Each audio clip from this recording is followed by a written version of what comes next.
It was a very sleazy response. Very sleazy response.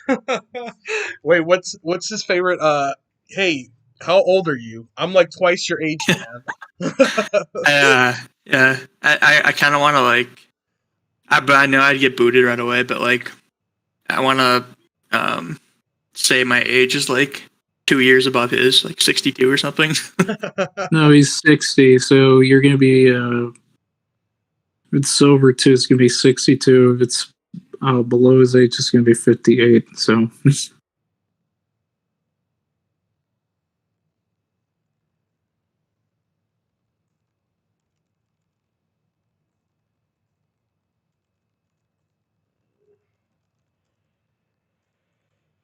Okay. All right. So Roy, what's your are you a theist, atheist, or what do you believe, my friend? I'm a agnostic theist. Agnostic theist. Oh, okay. All right, give me one sec. Let me let George in. Yeah. Or sorry, agnostic atheist. Oh, agnostic atheist. Oh, okay. I mean, you can be Yeah. an agnostic theist as well. Yeah. Oh, boys, Yeah. hello. I was Roy, gonna how you doing? I was gonna ask him to substantiate Thanks. what those terms meant under his definition. Yeah. Yeah, I just go by the Matt Dillon definition of I don't Okay. I don't Lack know. of belief because lack of knowledge, basically.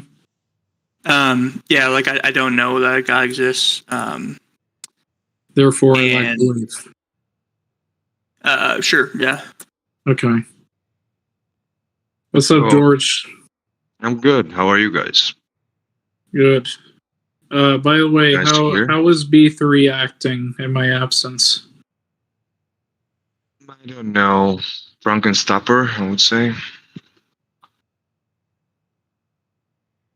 Heard he was smoking a cig. Yeah. Who, me? No, No, B3. Okay. I mean, he needs that nicotine overdrive in order to own everyone here. Actually, me too, right? I'm a smoker as well. Quite a heavy smoker. So how are you guys doing? Do we have topics to discuss today? That's the question. Well, I just yes, we do. Topics. I wonder if more people will come in. I made it live, so I guess we just gotta wait for more people to. I guess a better title is "Why do you believe?" than "What do you believe?" Because I mean, obviously, the worldview on trial here, as the title says, is theism.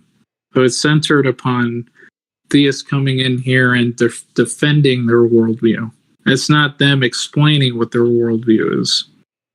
Then let me invite a few theists right now. 1 second.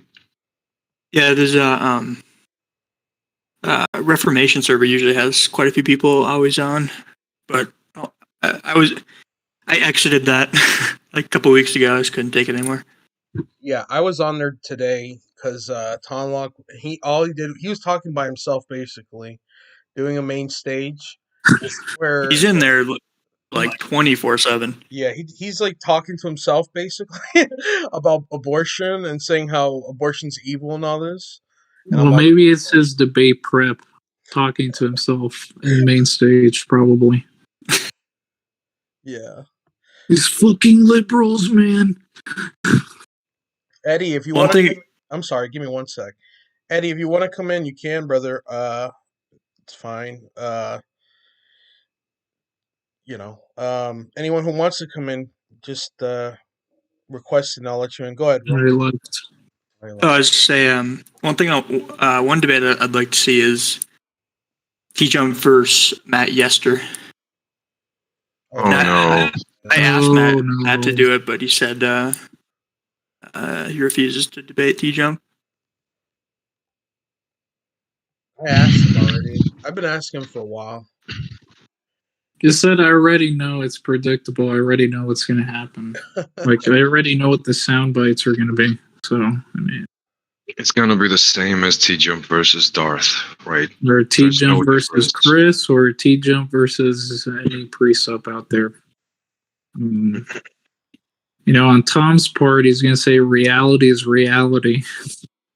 And the precept is just going to say, you can't account for X in your worldview, therefore my worldview correct. Basically. So yeah, it's a kind of novelty at this point. Same old shit. I mean, I want something new content. What I mean by new content is anything that isn't Bosch related. I mean, that clown needs to get off the internet immediately. Why don't you like Vosh? Because he's a horrible debater and he engages in bad faith and he uses generalization fallacies, especially when he's debating racism. Yeah, he's just a bad faith debater. I mean, I saw his debate with Yaron Brook and he just started insulting Yaron Brook's position.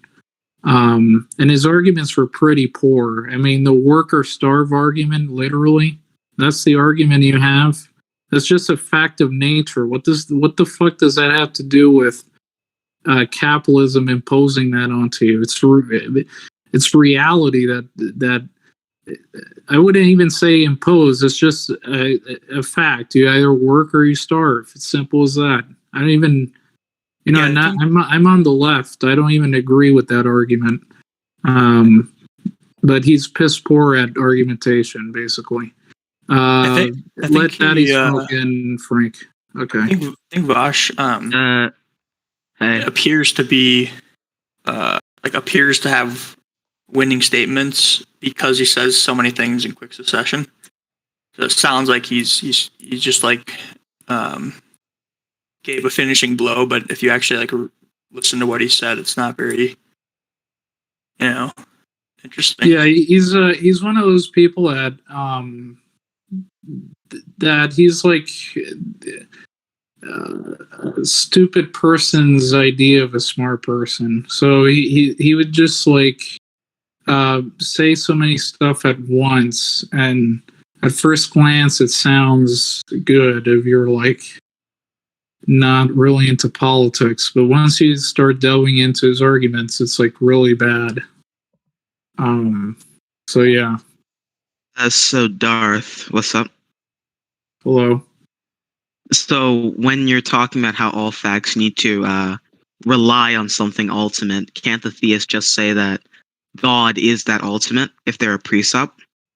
That's what they already hold. But that's not the issue. Their issue is saying that all facts reference something ultimate, but in their worldview, it is a fact that the ultimate exists. So going by the consistency of their argument, the fact that the ultimate exists, which is God, well, that requires some other reference. Oh, that's just an infinite regression then. Yeah. For this case, let's define what ultimate is. Is it something like a huge category which holds all the small categories in? Well, his argument is that all facts require a reference point, and the reference point is God, basically. I mean, that's just the terminology he uses. Sure, it can be, right. It can be logically possible, right? But at the end of the day, if it's a big category which unites all the small categories, then we have to ask the question: do we have that type of a big category? There might not even be one. There might be multiple separate categories which hold small categories. Yeah, he usually says. What I wanted to say here. Go ahead. Sorry. Oh, sorry. Go ahead. So what I mean to say here is he wants to establish intelligibility always, right? And he's going to ask you what is the ultimate power which holds or makes it possible for things to be intelligible, right? Something like that. And the good question is here, right? Is there any type of power which unites all intelligibility? There could be facts that are not intelligible at all. And I'm pretty sure many people haven't thought about that. Like, there, in this world, right, it could be some brute facts which are not explained, cannot be explained at all. Sure. But what he means by intelligibility, he always references the set of particulars, like the laws of logic. And he thinks that there needs to be something ultimate which secures that. He also thinks that the laws of logic are eternal and they're universal. And I just ask, well, if something is universal, that means it applies everywhere and it's always going to apply. So why even bring up or let's say, why even entertain the idea that there needs to be something to secure it? I mean, if it's always going to exist, then it means it's never going to cease to exist. And if it ever ceases to exist, then why would something need to maintain it? Because if you need something to maintain it, that implies that it's finite, that there's going to be a possibility that's going to cease to exist if you don't intervene and maintain it. It could be finite. Is it even true that the laws of logic are universal?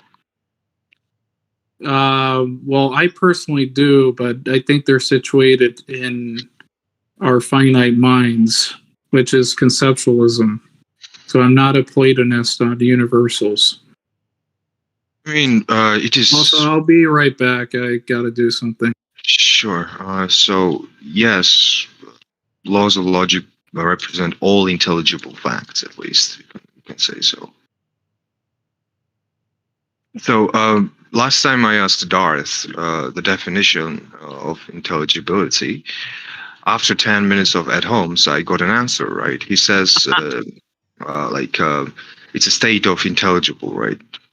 And the word intelligible itself meant that capable of being understood or comprehended. So, in his worldview, right, comprehension is, the key. And that's what I'm saying. Like, there could be something that we might not be able to comprehend at all. Yeah, There's no logical inconsistency there. Sorry, Roy. Go ahead. I was just gonna say, he commonly says you can't have a plurality in nature, but I can't at the moment remember why he says that or what his reasoning is. Because he will say that if we have plurality in the world, then it is incomprehensive and it is gibberish and it's gobbledygook. Yeah, yes, it is, but it still is, right? It is still a fact that it is. That's just appealing to incredulity. Yes, exactly. He's like he's a scaredy little man who powers away at a notion of him not understanding something. Do you understand what I'm saying? Yeah. Actually, to shift gears a little bit, is anyone in the server Reformation? Yeah. I used to be. I got banned. Oh, I got banned as well. You basically just can't say anything. Sorry? You basically have to just not say anything. If you're I was debating Tonlock, and I kept asking him how he knows, how he can trust his sense perception, how he knows there are facts, and he just kept going in circles. Okay. How do you trust your senses and reasoning? I don't really know that. You don't really know? You don't have an answer? Or like so you wanted to get an answer? Like you wanted to study how to trust your senses? I wanted to know how he could justify that. So you cannot justify it yourself, right? But okay, I understand. Yeah, but how do you justify it though? I mean, I'm just asking. Well, you can justify your experience as like basically a brute fact. Experience could be wrong, but the experience itself Can't be wrong. I mean, when it comes to solipsistic worldviews, right? We have to understand what is more likely, right? But unfortunately, we have no means of detecting what is more likely or more probable. I mean, nada, right? Uh, it's what happens is that you're like thinking to justify your sense perception, your I don't know, memory, stuff like that, right? But you could still not escape that solipsistic worldview because it's unescapable. But if you're going to justify your solipsistic, not solipsistic worldview, but if you're going to justify your worldview and your sense reasoning and your senses, etc., right, with more detail in comparison with some other person, you are more justified to have that worldview, in my opinion. So a non-solipsistic view is more likely, in your opinion. I don't even have a method of differentiating like what's the odds or what's the chances when it comes to solipsism. So no. I mean, I could be a brain into that.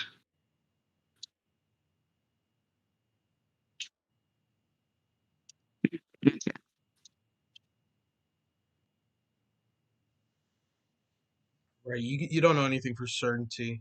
That's why you could use fallibilism to get you out of hard solipsism. Like we don't know. We know to a certain extent, but we don't have certainty of that knowledge. So Sure. So, Frank, do you think that with fallibilism we actually get out of solipsism, yeah, at least in some way? What because is fallibilism? the position that you can have knowledge without certainty. So like as long as you have a justified belief, if it's true, then you know it. So like you know how knowledge is justified true belief. So like Yeah. right. So if I have a justified belief and it's true, then I know it. And if it's not true, then I don't know it. So but you don't need to know that it's true. Do you get what I'm saying? So, for more details, it's okay not to know if it's true or not, because if in reality it really represents the fact that, let's say, as TJump loves to say, a TV is in front of me, and if in reality a TV is really in front of me, then I have a justified true belief. But the question here is like, is something truth, some truth, I don't know, mandated and uh, it's there because we perceive it, or let's say if there were no minds in the universe, it would still be true that a tree exists outside of my house. Right. So the answer is that yeah, we don't need direct observation, right, for something to be true. Like if there were no minds in the universe, still like a tree outside of my house would still be a tree. I don't need to observe it, right? It's the same thing. Let's say if there was one person in the world who was, let's say, living in the jungle and he hasn't seen any other humans, would it be true that that human exists? If we say no, well, we're wrong because that human exists there. Okay. So that's why we don't need to know per se the truth, right? As long as it's like represents your fact and your justified true belief.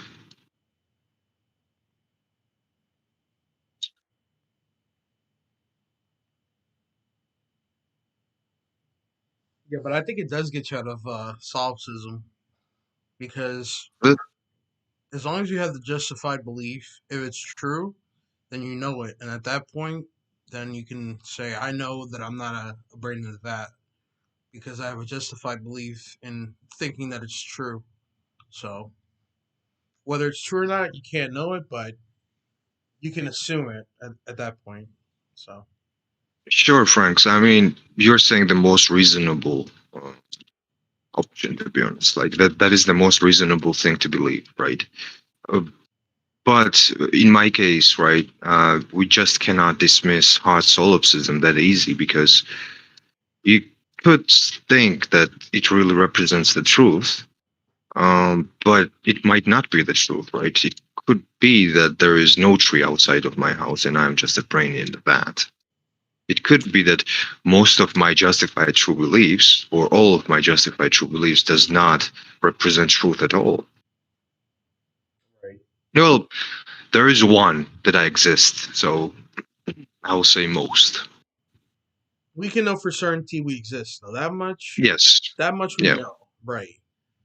Everything else is just speculation. So, yeah. Yeah.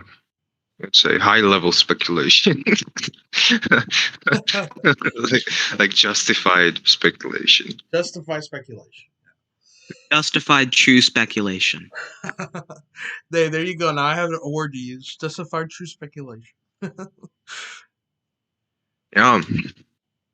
But it really does not matter. Like, I love how our Texan friend, Matt Dillahunty actually says it does not matter if you're still a brain in a vat, you still have to live with the rules of that simulation. Right? Yeah. To actually achieve positive results. And for me to achieve the positive results as I want or need in my life, right, then I have to play with the rules, or I won't get that positive result. So at the end of the day, hard solipsism really does not matter that much. It's like, who does solipsism really help? It does not help anyone. Only theists who think that they can get out of it. Yeah, that's the thing. If you talk to a theist, someone like, have you guys heard of Face of Yah? I don't know if you guys heard of him before. Come on, Fates Frank. of Of Yah? course I have. I I've know George debated him has. 10 times. I know George has, but yeah, Face of Yah, he'll question you about everything. He'll say, "How do you know that? Prove that. Prove that. Prove that." Right? And basically, he says that every atheist is a hard solipsist. But I mean, it doesn't really matter. That's what I try to tell him all the time. I say it doesn't really matter if I'm a solipsist or not. Like I can still function in the world. So just because you think you have a justification for it, whatever that might be, that doesn't mean you actually do. You have to prove that justification, and I don't think they have the ability to do that, honestly. Is he a precept? Yeah, he's a Oh, precept. yeah. They're all precepts here. Is there a popular theist debater that's not a precept? William Lane Craig. Matt Slick. Matt Slick's he uses tag, so. I mean, he's not a precept. I wouldn't say that he's a precept. I mean, he will delve down to biblical knowledge and debate that and etc. etc. Right? When I debated with him, it's kind of he's a good guy to debate with. Like honestly, I'm not going to lie. Like every time you're going to disagree on something, he really is going to get out there and tell you, justifications for his beliefs. He's not going to be that guy that like literally is going to question everything that you're going to say. Like, how do you know that? How do you know that? How do you know that? Like, sure, but last point, at some point, you will get me down to my axioms, right? But does not matter. Every worldview has axioms. Maybe I'm making a like tu quoque fallacy, but sure. At least I'll go down to my axioms quite. I'll need to go down to my axioms a longer time, right? Than you do. You'll go down there instantly, saying God, and I will go down there by explaining like 10 different sub factors. So what are your axioms? It depends on what we are going to ask, right? Okay. So Like my axioms could be anything, right? We were like, I was debating veganism yesterday, right? I'm a non-vegan myself, right? And I was debating veganism one day, and I laid down this argument, which was a pragmatic argument when it comes to morality, and I represented morality as a pragmatic evolutionary fact, as in morality is just I don't know, a product of evolution, right? For us to I don't know, survive better. When that's why we have morality, right? Every type of animal or organism that you see out there who is a little bit developed or evolved, right? They all stick together for more power.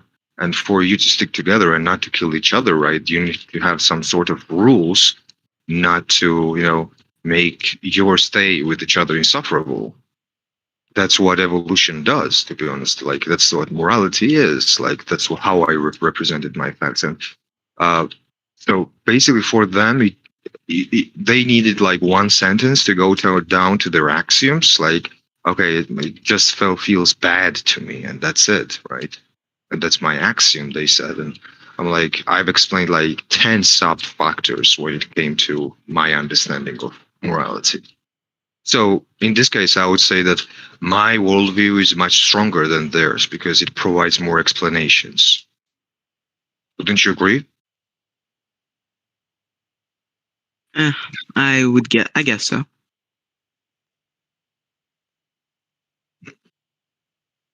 So I like Face of Yah personally is a really good character, really good spirit, really good guy, right? It's just this nasty thing that he uses. Like, how do you know that? How do you know that, right? But the question is, last time I asked him, like, sure, I mean, I won't be able to dodge solipsism, I'll tell you that, but you won't be able either. And he said that no, basically, um, he has a way of dodging solipsism, and I'm like, what, revelation? And he says yes. And how did you get the revelation? I asked him. In a way that I cannot be wrong, he said. And I'm like, dude, seriously? You could still be in a simulation, and that simulation fed you or made you like feel that this is truth, right? And you wouldn't be able to differentiate between that. That is a logical possibility. And he was like, no. He abruptly denied that, right? So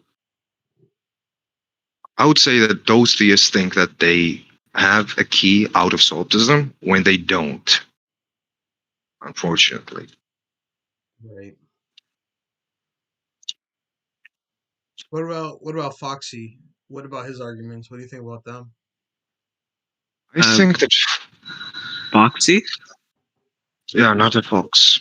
Not a Fox. He's a precept too, but he has a Um, different argument, a line of argumentation. So he uses like adaptio absurdum, right? Always like if your worldview like contradicts my worldview, then it is by default absurd worldview, and it will come to contradictions, etc., etc. I would say that I enjoy debating Face of Yah more than Foxy because I think Foxy is just an atheist who trolls around and says that he's a theist. I've never heard a good argument when it comes to Foxy, to be honest. Never. he debated All right. TJump, so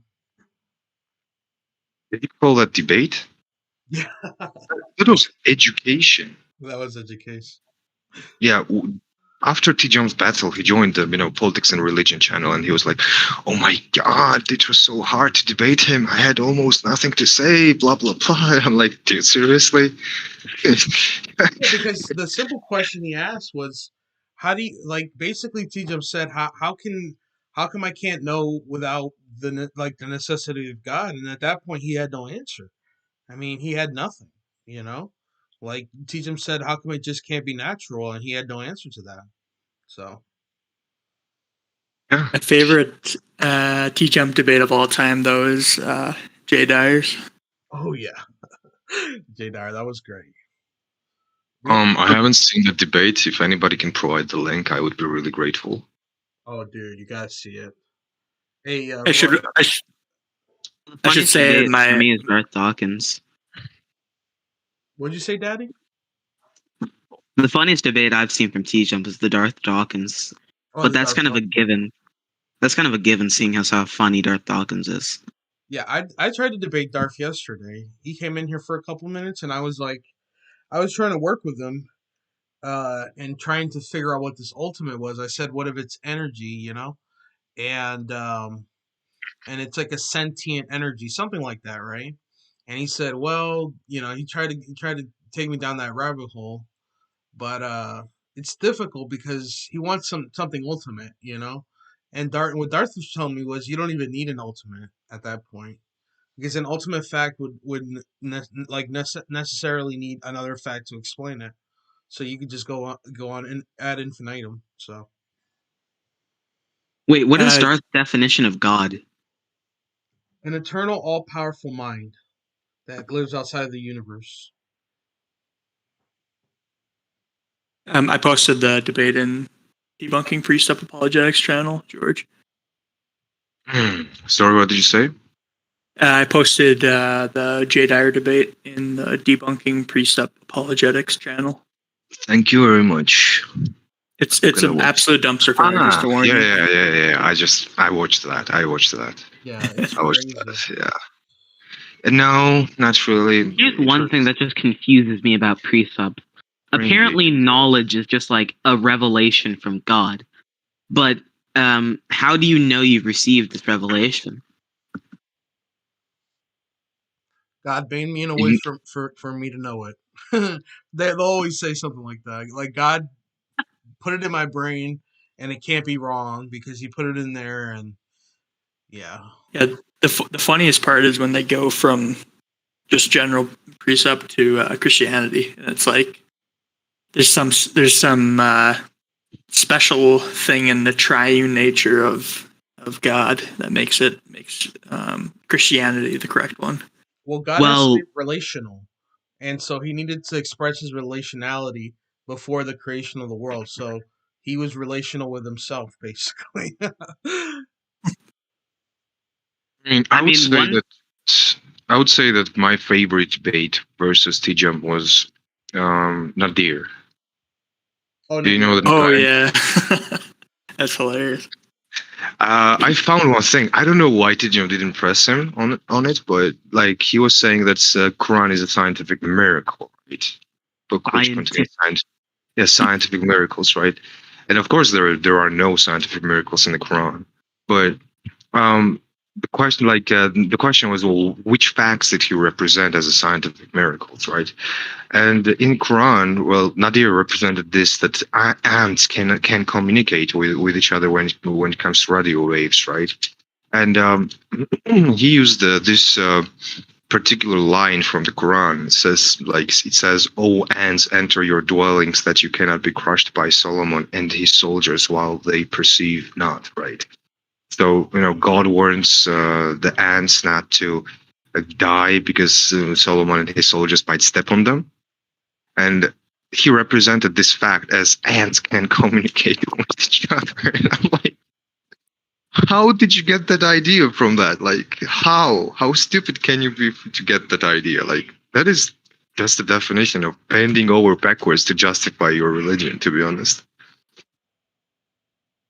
Yeah, he's pretty funny to listen to, Yeah. especially with I think Aaron Rod. I think he's done some stuff with Aaron Ra. Uh, I mean, Aaron Ra is not a great philosophical debater. Yeah, but it's hilarious when Aaron goes up He's a against those people. force. Yeah, he has this force in him, like driving force, which makes him the sudden urge to crush all the theists and crush all the lies. But at the end of the day, whatever. So, what do you guys think? Is this world finite or infinite? I don't think that's something I could ever know. You mean the you mean like when you die? Sorry? What do you mean by world? Are you referring to when you die, or are you talking about the actual like physicality Universe. pretty sure we can't know because because the actual universe is bigger than our observable universe. So we don't know the actual size of the universe.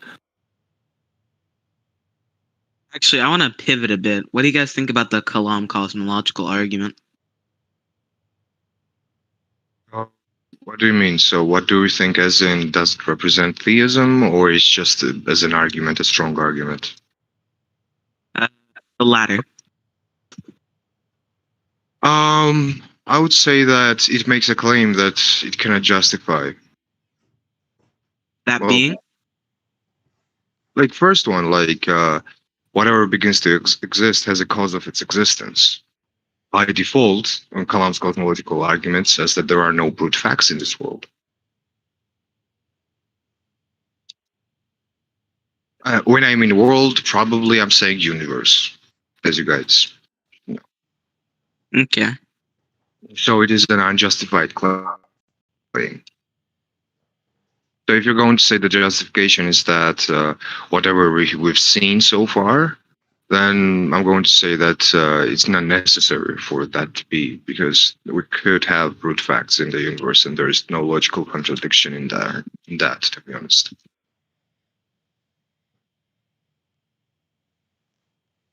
But I don't understand, like, this really does not represent theism at all, like this argument. It's actually against theism.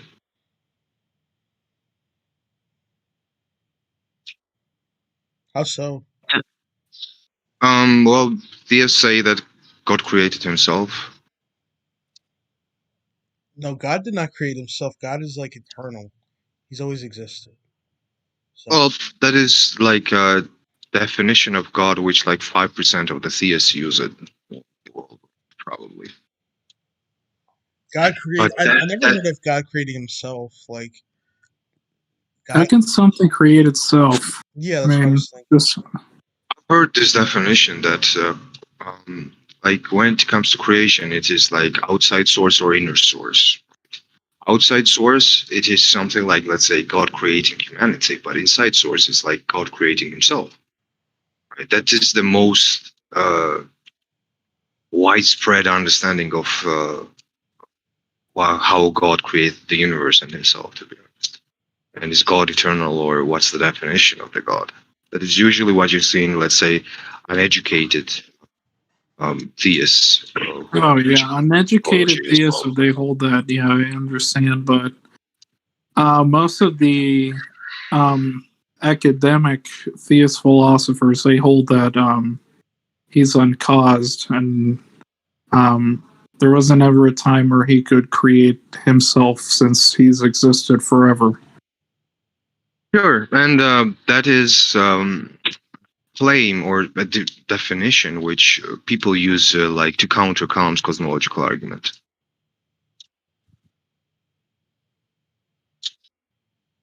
Yeah, I mean, if anything can be eternal, like, why? So I think the why- issue with the argument It's just is confusing. obviously premise two.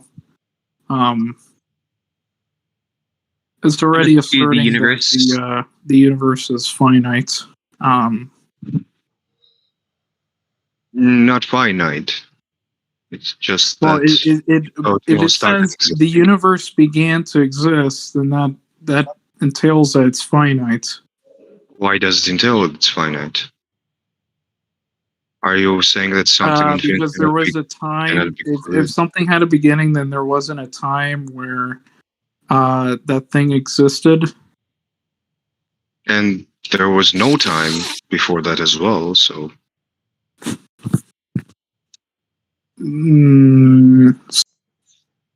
No space time, yes, but no, time is an emergent property of the space, right? So if we're going to say something like that, by definition, before universe started existing, there was no time. So you're saying infinite in the terms of time, probably, right? Not material in the universe. sure, yeah.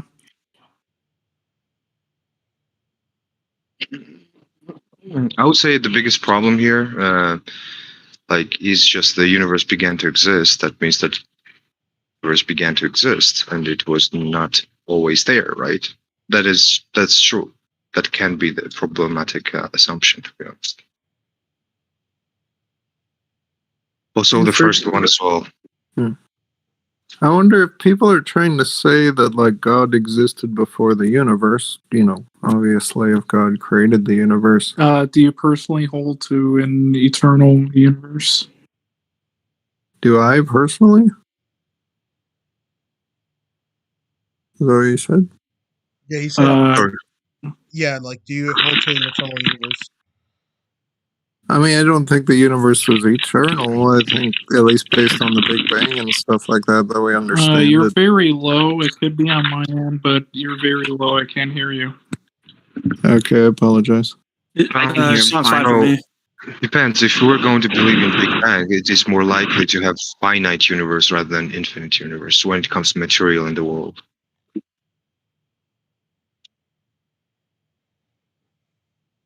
Well, in some sense, the universe can be infinite, right, Darth? Because even that which created the universe probably always existed. So,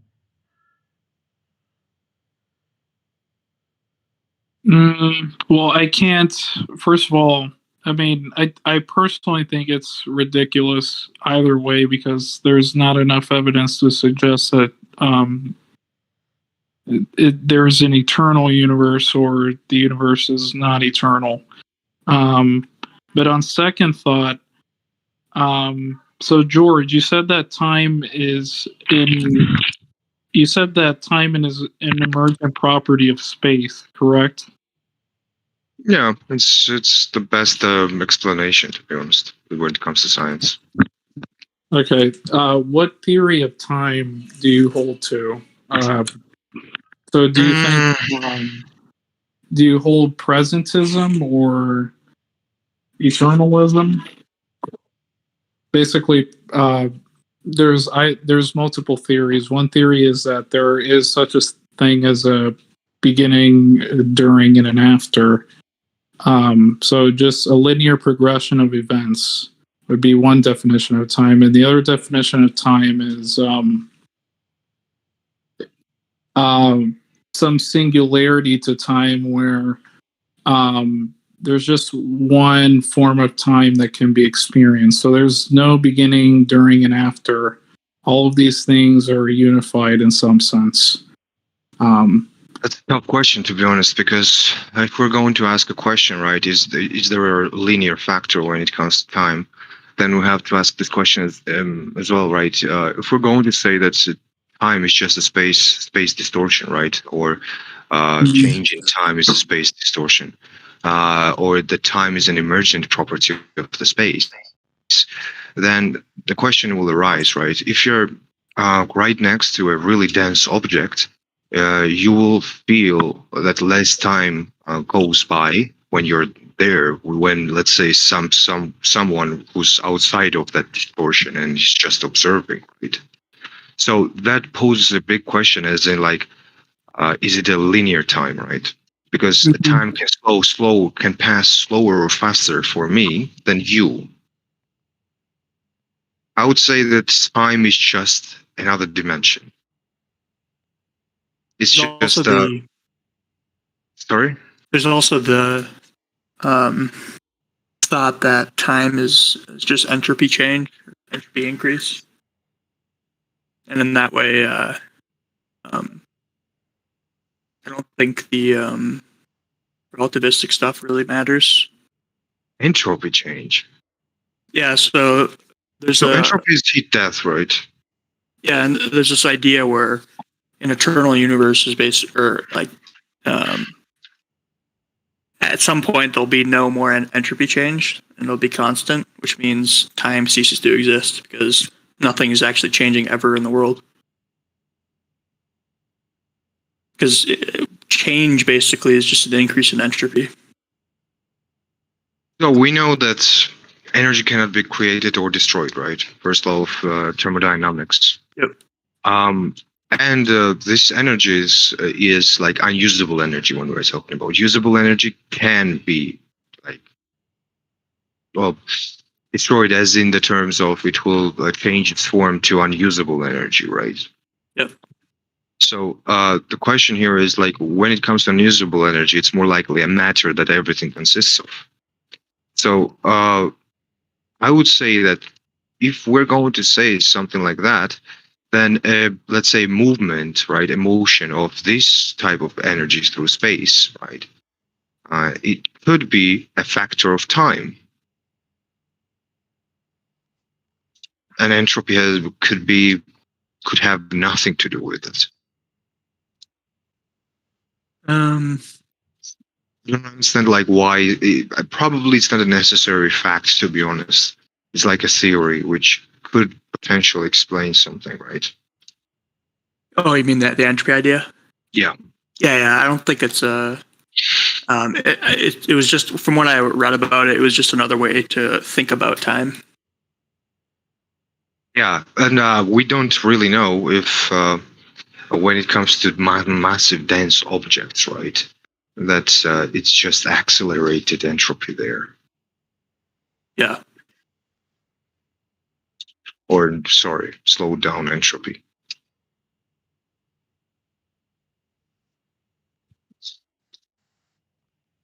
I So, always, yeah, I always thought time had to do with like motion. So whatever, like before things were in motion, then time didn't exist. So time is just like energy in motion, matter in motion. I mean, if there was a mind, let's ask this question: if there was a mind in space, and there was, I don't know, an object in front of him which he could comprehend, right? And neither of either mind or the object was in motion. Would you say that a comprehension of this mind to this object is limited in time or outside in time? Can you say Um, that again? Go ahead, George. So, if there is a, let's say, let's imagine a world where there's one mind and one object, and this mind can perceive this object.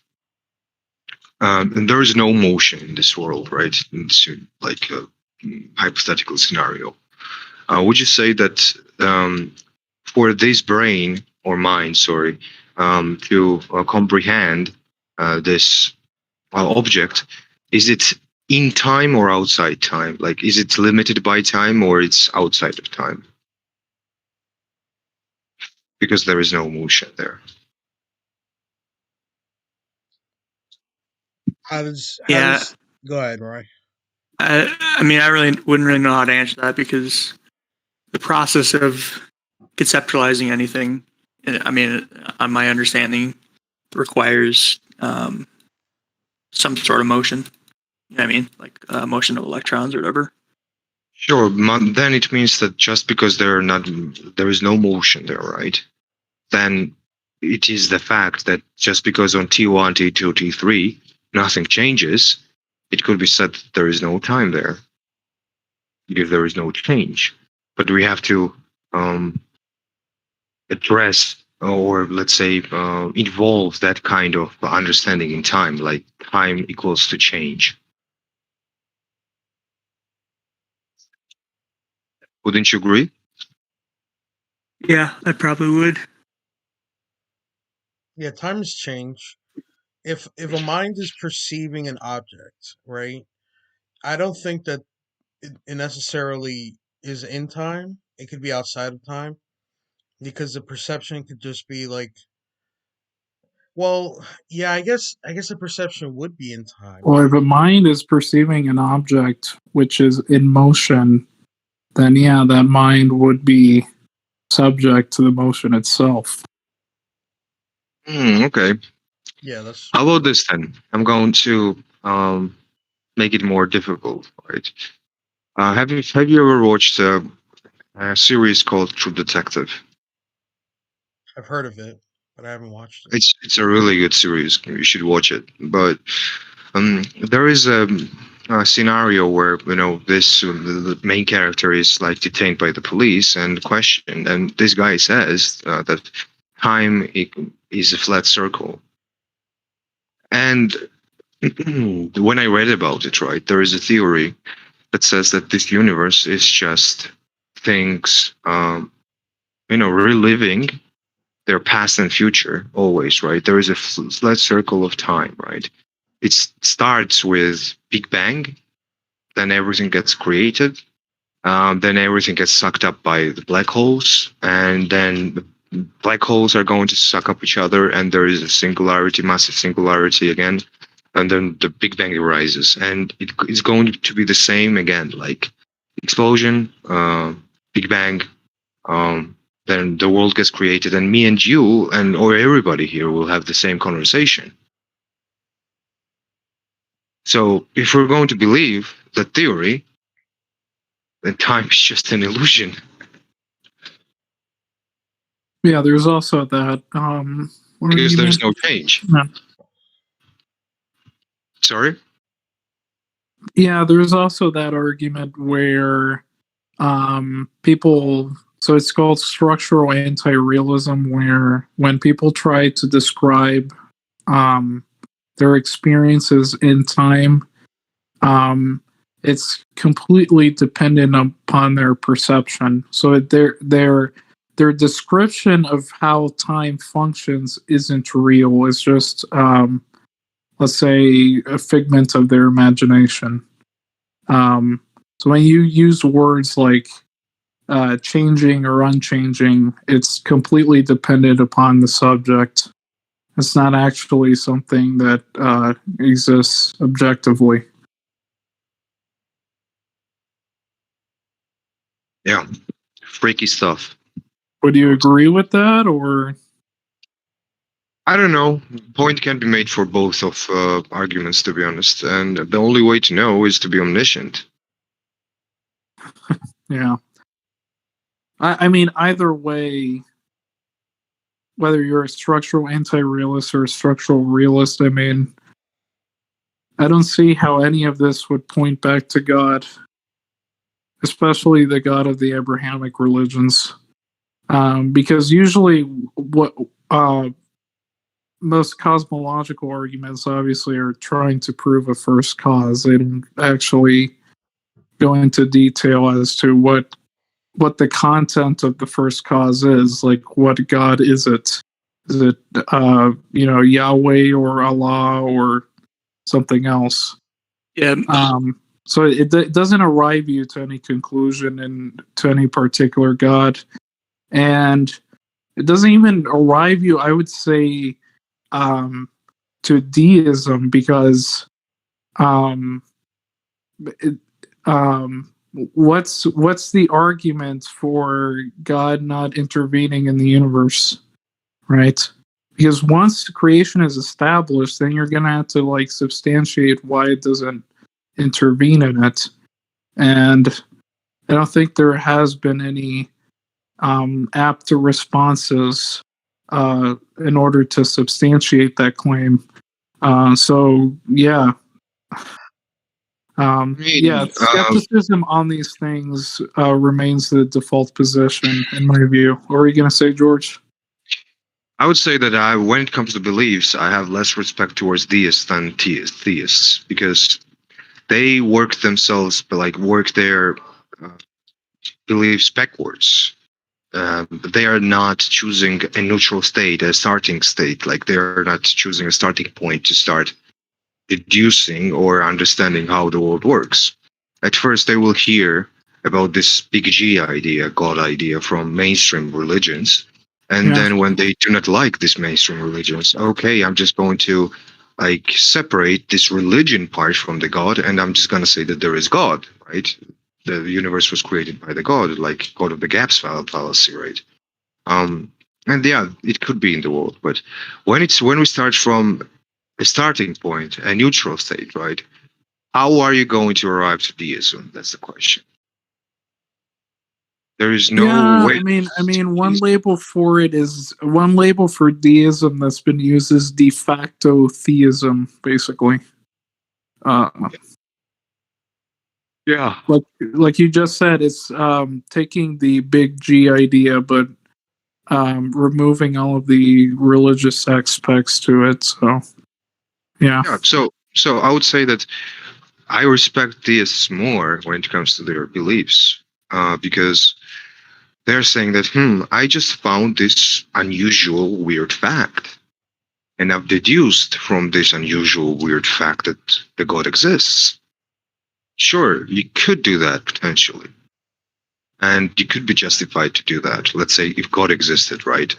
Let's say God really exists, but we don't know if it intervenes with this world or not. So we don't know if it's deistic or theistic, right? Yeah. So let's say if this God will intervene and he will leave a note, some sort of, I don't know, a clue that he exists, then if you're going to deduce your way to the God, then you would be justified to do so. But if he does not intervene at all, you would be least justified for believing that God exists. Yeah. I mean, correct. it is less than faith. I didn't even know Between if there theism was and like deism. less faith, but there is, I guess. The difference between theism and deism is that theist believes that there is a God who intervenes with this universe, and deist thinks that he just started everything and he does not intervene with this universe at all. So theists would say that God came down to this universe and he's doing miracles, or he just left a note that I exist, or whatever. A deist would say that he's just there, and that's it.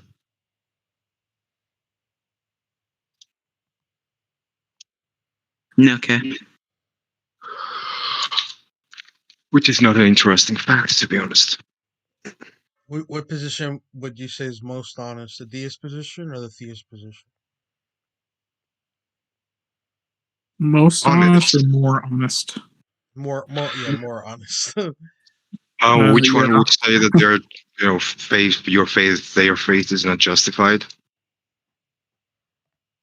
Yeah.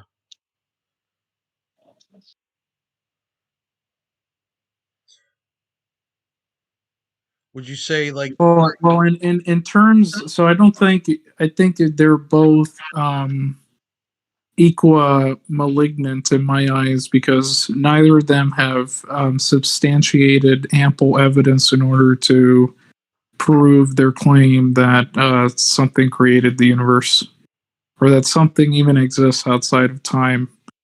Um, So it would be the case that their belief is unreasonable because their extraordinary claim has not met the extraordinary evidence, right? So it could be the to an fact, extent, true fact. yes. Yeah. Yeah, it could be the evidence. It could be the truth, right? That actually God came down on this universe and he died at the stake, or sorry, at the cross, and he got resurrected, and then he went to the heaven, whatever.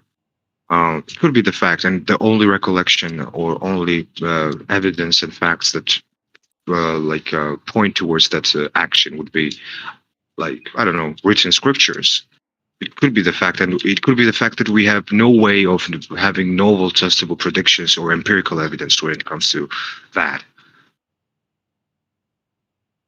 Well, There it's not isn't. even that. It's forget about empirical evidence for a second. Like, you can just observe all these omni properties that God is ascribed to, especially the theistic God, and somewhere you'll find a contradiction. For example, like omniscience, like something that is all knowing would have to know unknown things. Have you heard of that paradox before? The unknown Can you truth. repeat? So, have you heard of the omniscience paradox before? Omniscience Not paradox. omnipotence, omniscience. Don't think so. Go ahead, please explain. Okay. So, there's this paradox, and it basically says, well, if there's a being with unlimited knowledge, right, then it would have to know Oh yeah, I did. things that are, that are substantially unknown to himself. Yeah, so you're saying that there is no way of like knowing that you're omniscient, right? There could still potentially like some knowledge out there that you don't know. That? Yeah, that's one category. The other category is when you combine both omniscience and omnipotence. So if we're going to define omnipotence as the ability to do anything, the ability to do anything that's logically possible, right? And if you're omniscient, then that means that God only does that which he already foreknows, right? So he's limited to do that which he foreknows himself doing. So he can't do anything that's logically possible in that sense. How does that follow? If there is like you can do all things, because so if he knows everything, then that also entails that he can foreknow himself doing things. So he already knows what he's going to do before he even does it. But yeah, sure. And how does this limit? He only does that which he foreknows. So he's limited to his foreknowledge.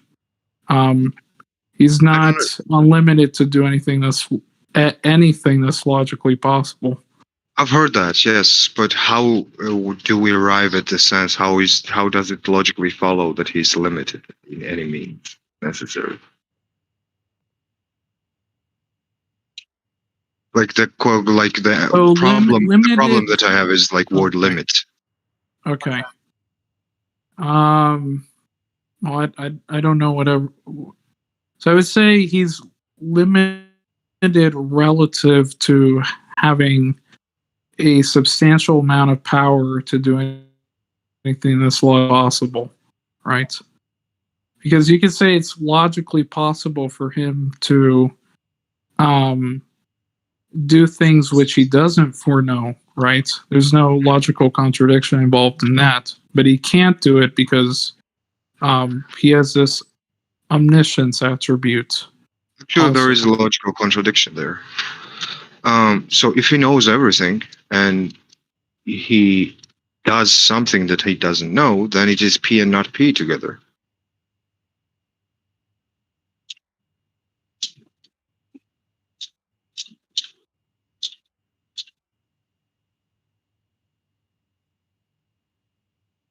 So Yeah, I think I didn't would say articulate it. So what I was trying to articulate was that he can't do something that he doesn't foreknow of. So he can only do things that he foreknows of. And he knows everything. Yeah. Yeah. So are you saying in a sense that he's limited by his unlimitedness? no.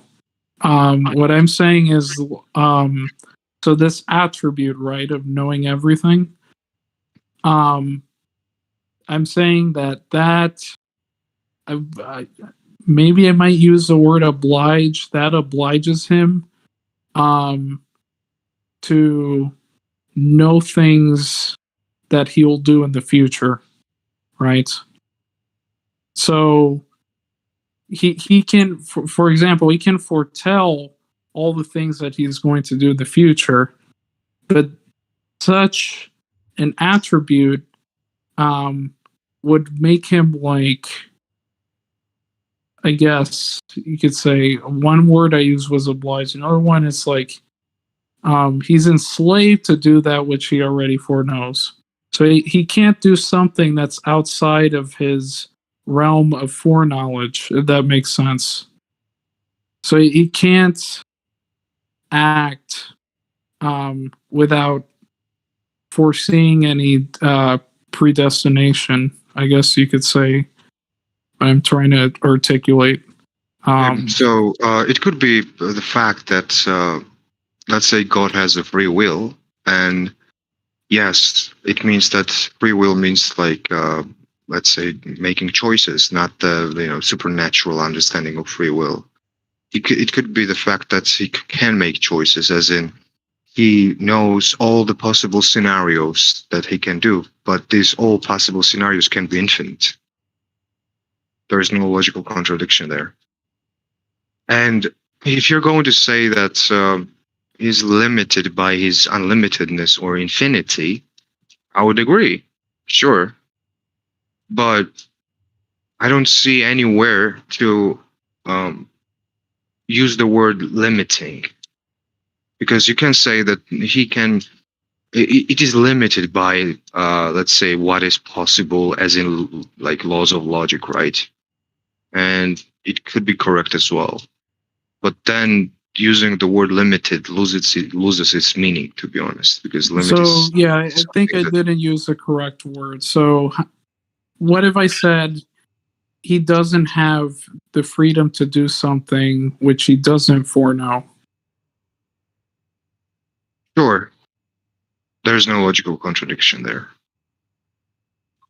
Okay, but if we went by the definition of omnipotence, the capability to do anything that's logically possible, like you just said, there's no logical contradiction there. So, I Yeah, mean, it capability is of knowing possible. everything that is. It is logically possible for him to do something that he doesn't foreknow, right?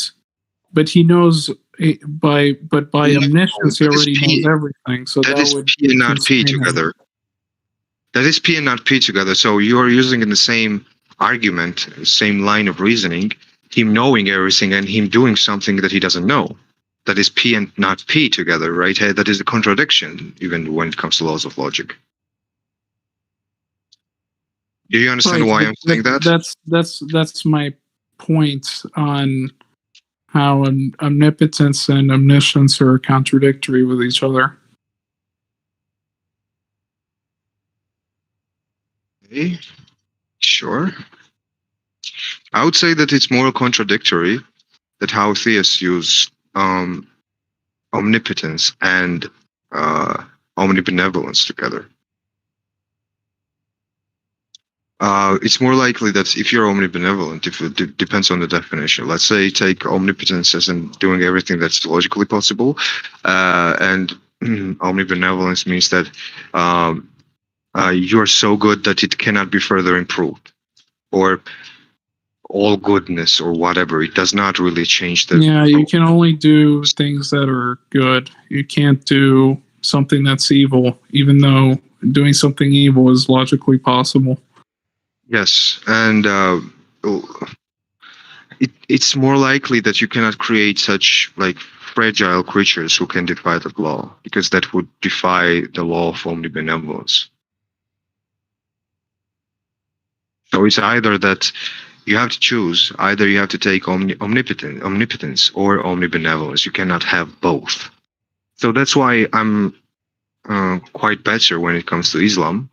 I'm okay with more okay with Islam than Christianity, because Christianity claims they are both, right? Omnipotence and omnibenevolence together, right? The God of the Christianity. Although in scriptures you can actually read that in it was what, Isaiah 45:7, if I'm correct. I don't remember. Yeah, probably Isaiah 45:7, that he forms the light and he creates darkness, and he makes peace and create evil. I, the Lord, do all things, all these things. If I'm correct, this was the words, right? Even Christians think, well, the scriptures make it known that actually God is not omnibenevolent, right? It is that He creates evil as well. So, well, today's Christianity does not probably hasn't read this verse, to be honest, and they claim that God is omnibenevolent, but Islam does not claim that even today. Islam says that not only good but evil was created by the God Himself, right? But they do not say it or they do not regard it because they want to honor their God. That is their argument, and that is actually a line in Quran. Yeah, with the whole evil, he creates evil line, they'll say something like, God created calamity, not evil.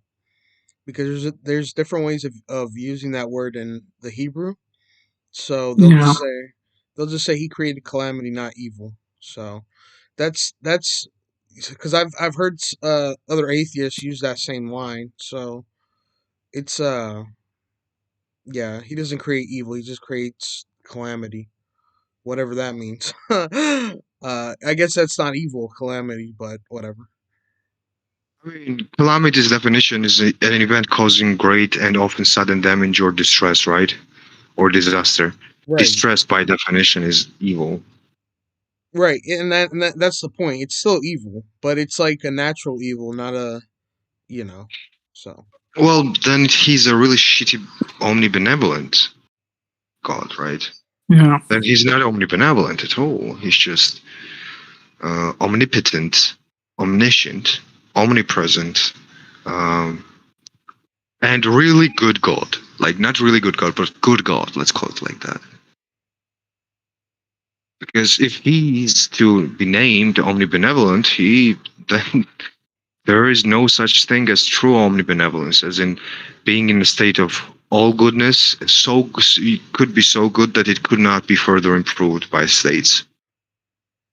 I mean, even I, a fragile creature, can think of many ways to improve that goodness. Come on, seriously? I mean, nah. I don't know.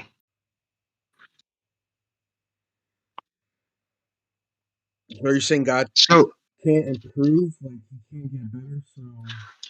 So we cannot hear you, Franks. So, could you repeat? I'm sorry.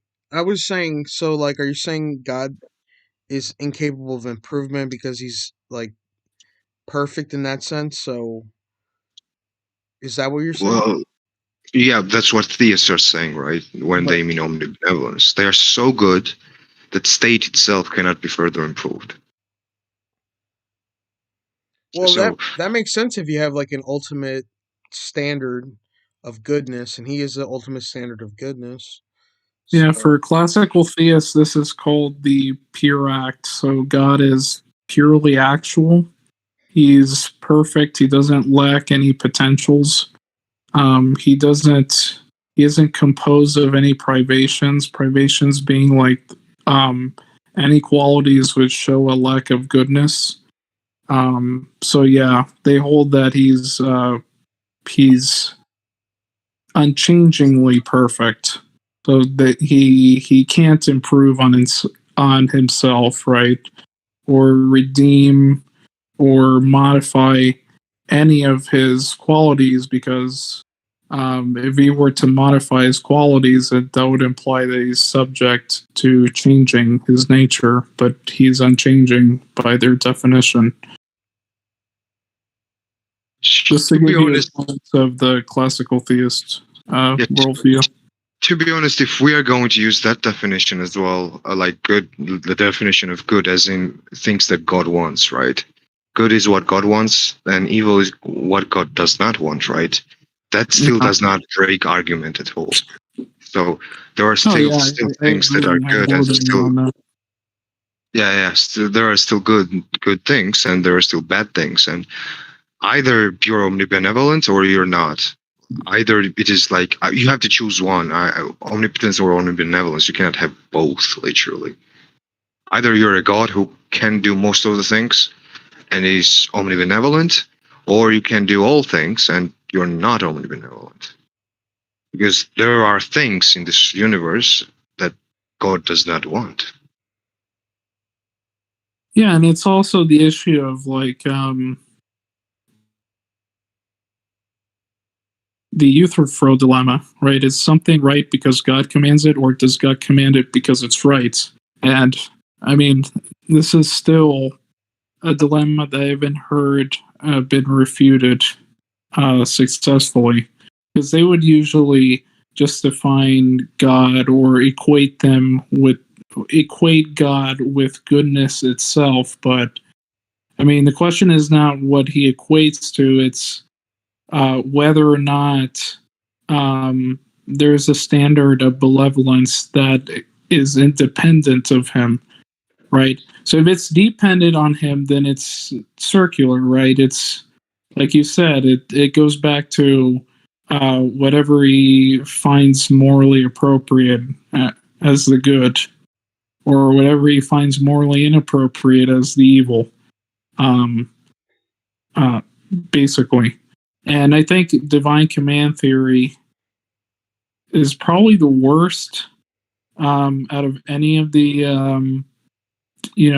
moral theologies under theism. I mean, even natural law I have more respect for, and that's a view from the classical theists. But yeah, I don't know how you feel about the Euthyphro dilemma, but I think it's something that theists struggle with. Yeah, sure, could be.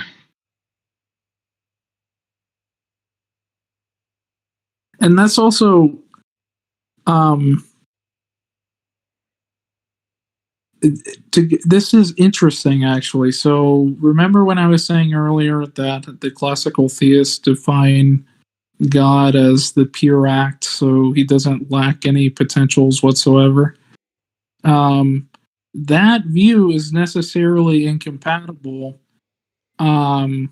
with the God of the Bible, because the God of the Bible many times shows jealousy. It demonstrates jealousy, and it's jealousy directed at people who are idolatrous, so people who put some other god above Yahweh. And Yahweh is jealous at these people, and that means if he's jealous at these people, then that implies that he has some privation of the good. He failed to, you know, withhold judgment on those people. So he is at least Yahweh, the God of the Bible, does show a privation, a lack of good by being jealous at the actions of other people. I mean, if he's omnipotent, he has like the power to make those people not idolatrous anymore, right? So why would he Can be I interrupt affected you? by the actions of Can other people? Sure, can I Sure. interrupt you and go back to the point when you said that the God is purely actual, his actuality, and he did not lack any potentiality at all. So if Yes. we're going to say that something is purely actual, then it will have no potentiality, right? Because all the potentiality that Potentiality. God had, it went to actuality, right? And if something Right. is truly potential, then nothing is actual. Right. Yeah, weird. But I was going to When I'm add thinking on. about it, I like makes my brain hurt. To be honest. Yeah, it's brain torture. I was Yeah. gonna say, jealousy by him revealing his jealousy in the Bible. It's basically entailing um, that that he's in a distraught emotional state. So he's not impassible, right? So he's affected by the actions of other people. And I just don't understand why a creature that's omnipotent um, would be affected, right, by the actions of people who aren't omnipotent. Um, Another way to look at it is if he's jealous, and that means that he failed to, um, he failed to do something which he wanted to happen, but it didn't go his way, right? But I don't understand how such a thing is even possible for God, because if God fails to actualize any desire that he has, then what kind of God is that at all, right? So yeah, that's what I wanted to say there. Yeah, sure. Have you ever guys watched like this is a new series that came out called Loki? It's from Marvel Universe. Loki. Yeah, really good series. It's familiar, but I'm not aware of the storyline. I watched a commercial of Yeah, it. you watched it, right? A commercial of it. I haven't watched the Uh, series yet, but I'm yeah. planning It's on to. Netflix, so Yeah, I'm planning it, to. do it. Like it's really interesting, to be honest. Like the idea is that there are three timekeepers or gods, if you want to call it, and they create the flow of time and everything in this time, right? And there are some discrepancies and some I don't know, irregularities where something goes not set to the plan. And in this something is like this Loki, this being, right, actually defies the flow of time and somehow fucks up when it comes to time, always, right? And that is a representation of God or gods who are not omnipotent, right? They cannot do all things because they could not create a perfect world where nothing could potentially break the flow of time. Sure. Yeah. Frank, we're not hitting the same numbers as yesterday. Yeah, I noticed that. I think I started way too late, honestly. Yeah, it's usually around the late afternoon. Yeah, I should have started around For 4 o'clock people, or 6 o'clock rather than doing it right? like at 8. But I was like, screw it, you know. Let me try it anyway. We had a couple people come in. I mean, a server like politics gets like 80 people in BC, no matter what time it is. Yeah, But yeah, but yet they have like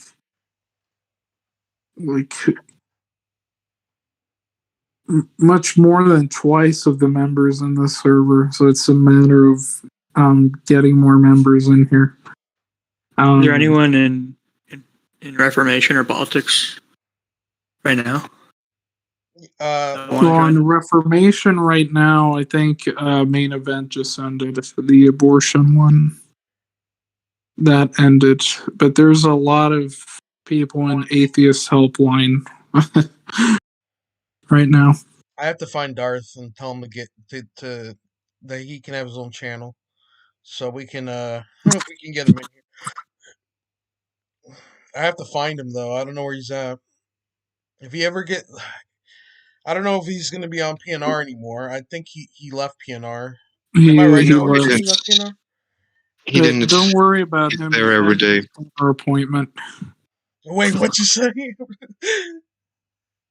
He's there every day at PNR, but the problem is he won't like the disposition of this channel because if wherever you look on this channel, but there's always like text chats, you know, no Yeah. voice chats. Like Yeah, he but won't like that. he can create the voice chat. I mean, if we give him like an atheist helpline, he can. I mean, people will come in. So then that's what we want. We want more theists to come in. So I mean, the question is whether or not he's going to violate TOS. I mean, he calls indigenous species spear chuckers. So I don't know. To Yeah. be honest. Get Uh, on your shit, Discord. Get on your shit. he has a yeah, it's very kind of fucked up. he has a very like old school way of thinking about things. That's what I've noticed. Oh yeah, he's a boomer. So I mean, what do you expect? Literally, He is a boomer. literally a boomer. Right? Like the 1962. I mean, 61. Yeah. So that's just like the start of the boomer generation, if I'm not mistaken. Jedi Master, it's crazy in here. I need help. I hope you got a good laugh out of that, bro. Oh, oh, Jedi scum. Jedi scum.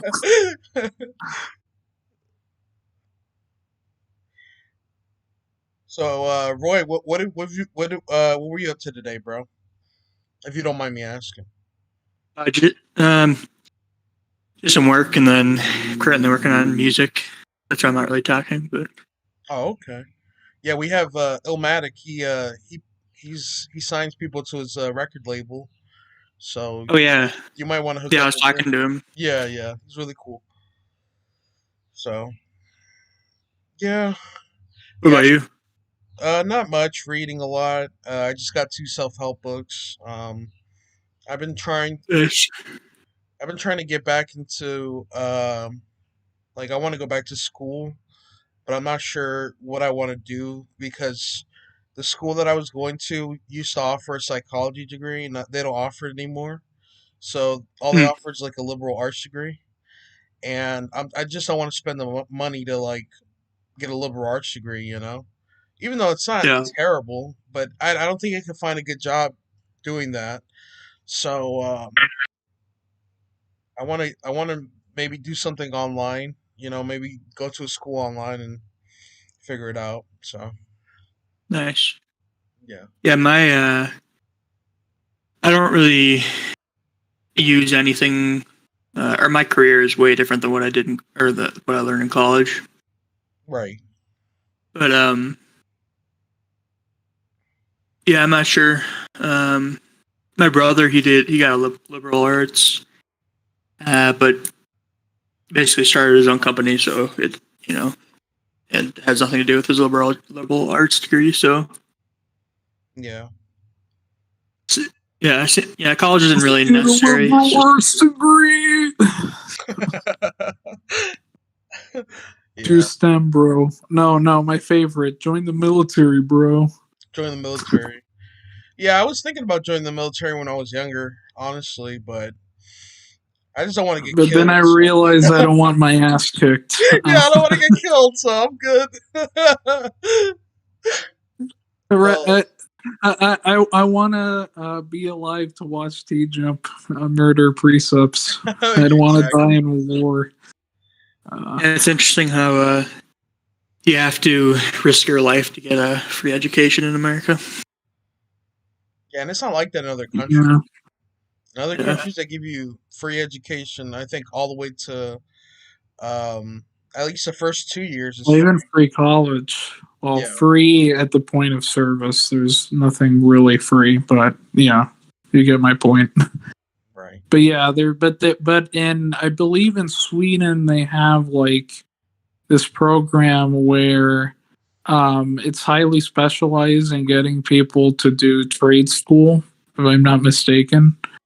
And it's just to like prepare university graduates to transition to trade school if they want to. And I think like the Swedish school system is much more. They take their education more seriously than here. I mean, the education here has a lot of problems, obviously, especially with like scientific misinformation. I mean, I believe it's like what, like 25% of all the flat earthers in the world are of American origin, something like that. So, yeah, we don't have the best system. He said something Yeah. interesting. He said that the reason why colleges are not free in America is because they do research, and the research that they do and the technology that they help build is what is what the universities are founded on, rather than actually teaching the students like how to do a certain profession or job. So anyway, that's what he said. So what do you guys think about that? Oh, there's foreign countries that do research that have free colleges. Yeah, but it seems like, Um, go ahead. um, yeah,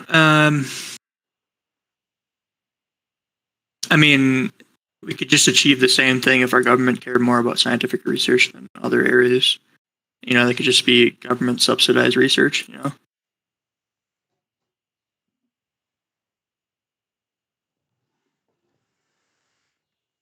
I'm probably too old to remember this, but I remember when there was fury back when Bush was president over stem cell research.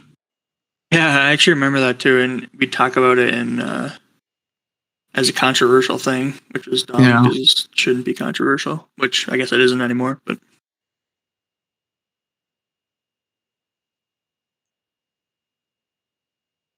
Are they still doing stem cell research, or have they stopped that program?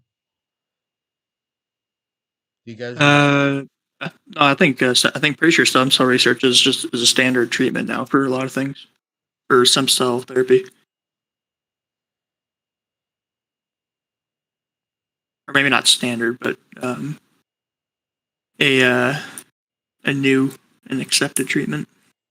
Hey Roy, did you say you were in Reformation server? Sorry, what'd you say? You were muffled. Sorry. Did you say you were in Reformation server? Yeah, I used to be, and then I left. What's your views on abortion? Um, I think I have kind of extreme views. I don't really think it's a problem at all because I don't think the only thing that really matters is consciousness to me, and um, I don't know. I actually have kind of changed it a little bit. Like I was sort of extreme where basically I thought you could pretty much abort like babies, you know, very close to um, birth. But I kind of changed that because the idea that you could abort someone because their memories aren't very solid seems kind of bad. But yeah, I'm pretty pro choice.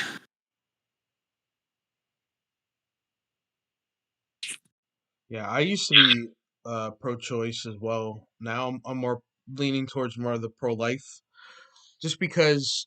Um, I mean, if you think about it, I mean, I wouldn't if I could stop all abortions, I would, right?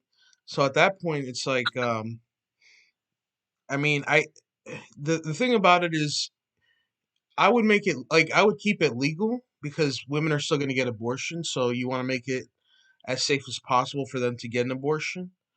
But if I had the power to stop all abortions and make it to where if the only way you can get pregnant is to consent, then I would do that, you know? So in that case I am pro life, but I'm pro choice in the sense of like I would still keep it legal in America. So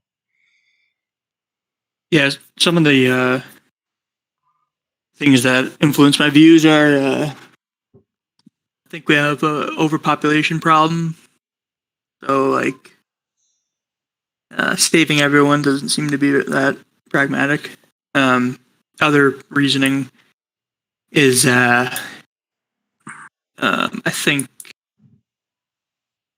you're basically introducing suffering to a lot of people. Like I have major depression, so like I wouldn't care if I was aborted.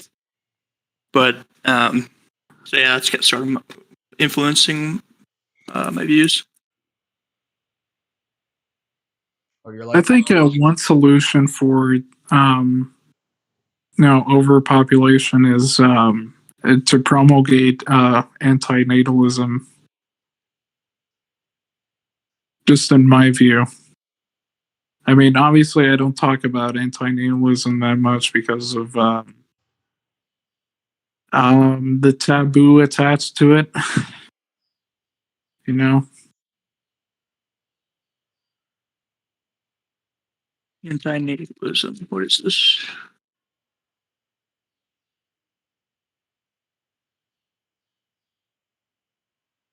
I know when I'm usually talking to Christians, it's like the worst. I mean, they don't want anything to do at all with antinatalism.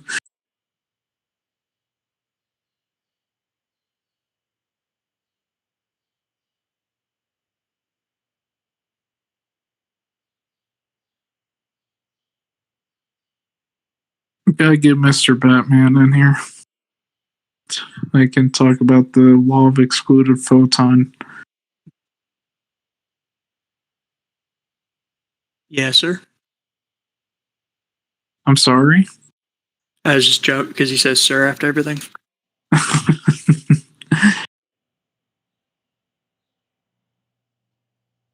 That's his way to fake polite. Yeah.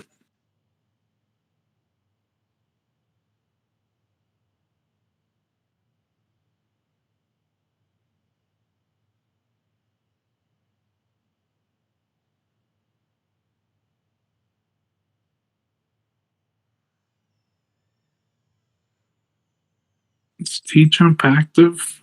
Maybe you might help in. By the way, anyone in the audience, if you want to join, just raise your hand. I mean, more people on stage would definitely be a good thing. Yeah, we had a couple people on stage before. Yeah, there was like 5 or 6 people on stage yesterday. Yeah. I kept yesterday they kept wanting to come in, so I kept putting people in the audience and then putting people on stage like sporadically, based on whether they were talking or having conversations. Oh, strong atheist wants to come in. But yeah, so hey strong atheist, how you doing? I'm doing good. How about you? I'm alright, man. Same old, same old. Just Good. reading, living. Hey, if you want, maybe you can send Darth a direct message. I don't have alright. I do direct message him, but he never responded after the whole "I'm gonna eat dinner" thing. Oh, you did. But I did see he was active in the server called Debate Yeah, he earlier was. today. He told me he was. He said I'm either on Reformation or Debate server, but he said he wasn't going to be on PNR anymore. Apparently, he No, was there. he said yesterday that he was gonna come back. It's just that he was gonna eat dinner, but he never came back. Yeah, well, we didn't need him after that point. He gave us the spike. I mean, once he gave us that spike, I mean, we had enough people in here where it was like, it was just a free flowing conversation. So And he said he was on another server that's just called Debate, which I looked it up and I went on there today. He wasn't on it, but at least 1 or 2 of the people that are usually on Reformation were on there. Yeah, he's a moderator there, so good luck. well, Tom told me to offer him his own channel. So if I tell him like, hey, you can have your own channel on this atheist server, and you can have mod powers. He's gonna reject that. You think? I don't know. We'll see. I might message him now after we're done. So TJump. he He just changed his name. Peter Jump. He's got the same logo as TJump. I wonder where he works. Awesome. I know someone on here who has the same logo as Mr. Batman, so it's called Mr. Batman, but not fat. That's the name of the user. Yeah, I seen him today. He was on the House of Wisdom. House of Wisdom, yeah. Do they get a lot of traffic? That house isn't very wise, huh? Do they get a lot of traffic there? Yesterday. Sorry. Do they get a lot of traffic there, or? There was an abortion debate yesterday, and all these people that you'd expect that have Twitter accounts were ranting on either side, pro-life and pro-choice, and it was just a dumpster fire. Obviously, topics like that just get over the top emotionally, and there's not enough rational substance to there. Yeah. Well, that's almost any political debate, right? That's like the state of politics in 2021. I changed the name from Theism Montreal to Theism versus Atheism. But what? Yeah, that's better. That's better, right? That's better. Yeah, it's usually versus with get people intrigued. I have to think about what is gonna make people want to come in. I don't know. You could tell them that there's a higher chance of converting atheists to theists by joining here and having your own channel. Okay. Yeah, but we don't want to lie, so we keep our integrity here at TJump server. Yeah, that's probably not going to happen. But I mean, it. You're right. I mean, it could be the case that if we do say that, I mean, it could happen. I just want like like a flashy title that'll get people interested in wanting to come in. Like maybe I'll put atheism on trial. They'll want to come in, and more theists will show up. Yeah, but that doesn't make sense since this is like a majority atheist server already. Um, right? It's usually the majority servers which um, use the inverse position, and then they title it on trial. So it's to get you know people who aren't atheists to like defend their worldview against the majority of theists here. Yeah. Um, yeah, but this is a good title. But I think the issue is not so much the title, but the timing, Frank. Come on, Frank. You're right. No, I should have. George was asking me like a few hours ago, like, "Hey, are we gonna do the thing?" And I'm like, well, I don't know, because I didn't know where you were, Darth. And I usually like starting with you, because then I could just, we could talk for a little while while people start coming in, right? But I didn't know if you were actually here in on the server or whatever. So I was like, I don't know, like I'm not sure if we're doing it today. But yeah, so I guess I have to start it a little earlier. Um like 4 or 5 o'clock, 4, 6 o'clock, something like that. We'll see. Yeah, and if you're gonna do it on Sunday, it definitely has to be much earlier because then there's a TJump Q&A thing. So Yeah. No, I'm doing it maybe tomorrow. I'll start it around when I like 3 o'clock, 4 o'clock, We'll see. I don't know. It all depends on who's like here, if people are willing to come in, then they'll come in. So, you know. That's why I have an idea. I don't know how realistic it is, but maybe you can get like other mods from other servers to have like a united mod messaging service where you can send a message to multiple servers. I mean, that could work, but it's public, so people could see it. Like, I don't know. It all depends on who's using the stage. Like, let me check. Um, if you go to the stage directory, can you guys still hear me? yes, Yeah, we're like at the top, right? And then, but everyone else who's on it is like way more viewers. But if you look at what they're not talking about theism or atheism. They're not. I'm talking about rapping, weekly talent show, Yeah, political correctness, cancel culture, like the things that. chillin' vibe.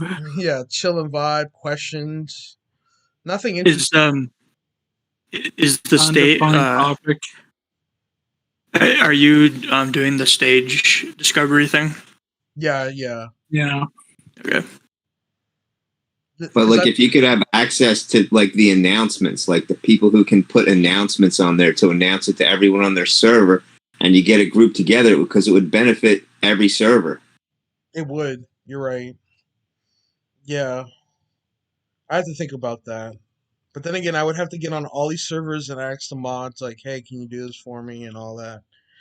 And I don't know how realistic I that was is. trying to get people from the Enlightenment server to join because there is a lot of overlap between members that are in the server that are also members of Enlightenment. But their server is completely dead right now, so I doubt that they're going to care either way. So the announcement didn't count for anything. Yeah. But yeah, I mean, sure. One would be timing. Timing is obviously a thing for main stages, especially doing it much earlier helps. And the other thing is consistency. So, if we want to attract more members onto here, we're gonna have to do this like almost every day, like PNR does. They're basically having a main stage every day now. and they've got a ton of members that are willing to view. So one of their main stages had like 140 people listening today. So if we can attract those same numbers, then we'll good. We'll increase the popularity of this server. Yeah, I'm just wondering how we can grow it because I'm not sure. I mean, I don't even know how PNR does it, honestly, because I mean, they just have a couple of atheists in there talking to a Christian, and they'll like bring in one Christian and they'll talk to them, and then the Christian will leave, and then another Christian will come in, and they'll talk to them, and then they'll leave. So it's like it's not like us where we have like an open stage where like anyone can come in, and we have like a certain amount of people here that are talking, that are instead of it being like like one person that's like a guest, and then everyone else is like part of the server. So I Yeah. think Darth is your best bet. If you can get Darth Dawkins back again, that was great. But the second best might be if you could get TJump to come on. That might help a bit. TJump, that's true. Yeah, but I don't know if TJump. I don't know. I told him I to don't know. I don't even know Sunday. if TJump is well. I don't even know if Darth is willing to talk to TJump again Yeah, I don't think so. after their last dumpster fire.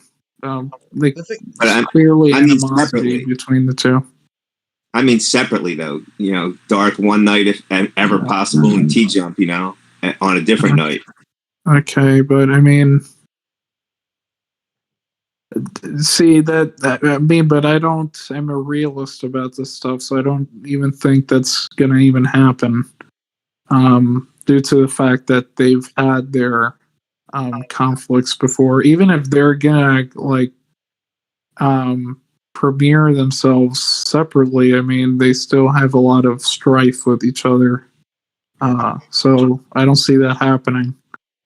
yeah, How about any of the like scientists? Like sometimes I see they have a ask me anything or whatever. yeah, an AMA. It is that with a scientist. An AMA, like AMA's help. Like one server was having Graham Oppie on yesterday. If we can get someone big like that, then sure, this server would like instantly gain more popularity, of course. It's a matter of getting, emailing these people and setting up dates and things like To be that. honest, I'll be like painfully honest. If the server will be named TJump, right? Then I don't know if that's going to be possible because this server is already dedicated to a special person. Let's call it like that. When every VIP character, or popular character at least, wants to feel themselves special, and if somebody else is so dedicatedly special that their name is on the server headline, then I don't know. But TJump's not even coming on this thing. No, he's not. Reality is reality. Remember that. I know, Yeah, but damn. I don't know. We'll see. We'll see what happens. I mean, I might. I don't know. I might do this again tomorrow. Might not. But Probably you should like advertise before we do these things. To be honest, would be nice because people will know. Yeah, and they will before. anticipate more in time when these events happen. So yeah, that's so a good like idea. say like at 6 o'clock we're gonna have this open discussion on Let's Talk or whatever. Yeah, that's what the Chatterbox does. So they pre-plan their events and they announce, hey, at this time we're starting. It's not like a random start time, like, hey, we're doing main stage now, get in here. I mean, it's all premeditated. So Well, it worked yesterday. I mean, we had a whole bunch of people in here, yeah. but that was because Darth came in. I mean, randomly, and after Well, Darth came no, in, because when Darth was in here, there was like 7 people in the audience. So it wasn't even that much. Right, Darth came in. Darth Yeah, Dawkins. Darth Dawkins came in. Yeah, I was debating it for a little while, but then all these people started showing up. It was more like you were questioning him. I don't Yeah, think it was a it wasn't debate. a debate. It wasn't a debate. It was just like me asking questions, basically, which is what I do anyway. I don't like to like. You fell. Well, you kind of fell into the trap. I think that's just my opinion. It's fine. No, you're fine. Hey, it's fine. Like if maybe next time I'll do better. Like of instead of agreeing with him and trying to like work with him and his definitions. So Yeah, I completely get it. I mean, it's kind of easy. I mean, if it's like, I don't know if it's like your first time talking to him, it's like it's easy to fall for the bait, pretty much. But if you've known him and then you've talked to him for a while, then you're gonna be much more aware of his tactics. It's like playing a fucking football game. So, I mean, once you've known how the Dallas Cowboys are going to play based off of like the strategy that they've had in the last game, then you prepare and you're not going to be as vulnerable to their tactics the next time. Um, so Your answer of energy was good, though. oh, you were here, Sherm? Yeah. Oh, okay. Yeah, but then I said sentience to try and fit into his model because I was trying to figure out like if if there's like an ultimate, maybe it has some sort of sentience that can give us revelation. Because I was trying to fit into his model of something that gives revelation. So I was trying to make like a something that can like be ultimate but not God himself. So trying to fit into that model. So. Yeah, I can't go along with anything with consciousness. There can't be any justification for consciousness that far back. There's no explanation I've ever heard. Only assertions without any justification.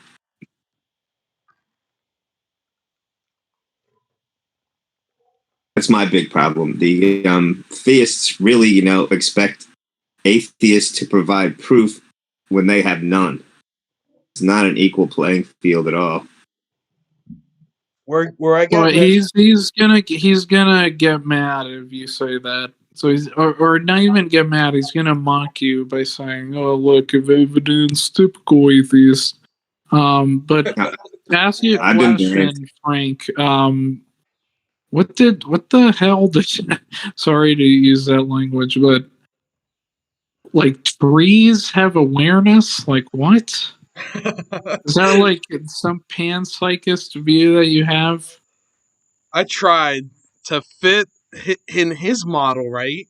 Because like I really just believe in natural pantheism, right? But like maybe I don't know, maybe there's Naturalistic pantheism, yeah. right. So, but maybe there's like I don't know sentience. I don't know, like something that can reveal. But then in your worldview, if you hold like the universe as ultimate, then he's going to ask, well, no.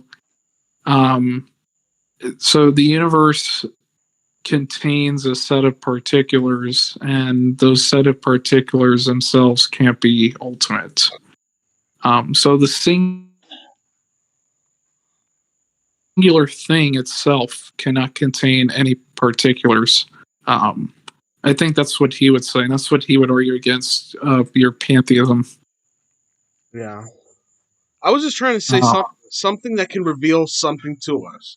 So like trying to fit into that model of like but because no, I mean, first he's gonna have to. So whenever he goes into these discussions, he's not to bring that joke back again, but he's voluntarily imposing your will on you by already assuming that there needs to be something ultimate. He's going to have to give an explanation as to why that is.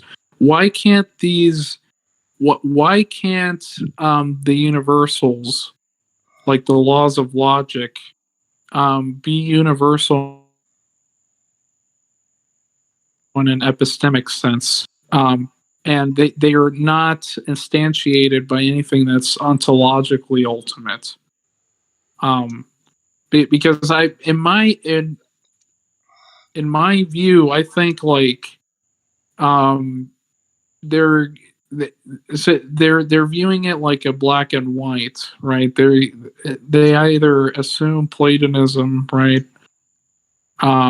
is true, and then like the alternative is like nominalism, or they've left conceptualism out of the window, and conceptualism just says like abstract universals exist, right? But they're situated in the mind. And the person that was here yesterday, Reddit is cool 02. The argument that he gave is, well, you can't know that the laws of logic are universals because you have a finite mind. And I asked him, well, do you know for certain that your mind is finite? He said yes. Well, then I'm like, okay, that's game over then. You have already arrived at a certain truth by the means of your finite mind.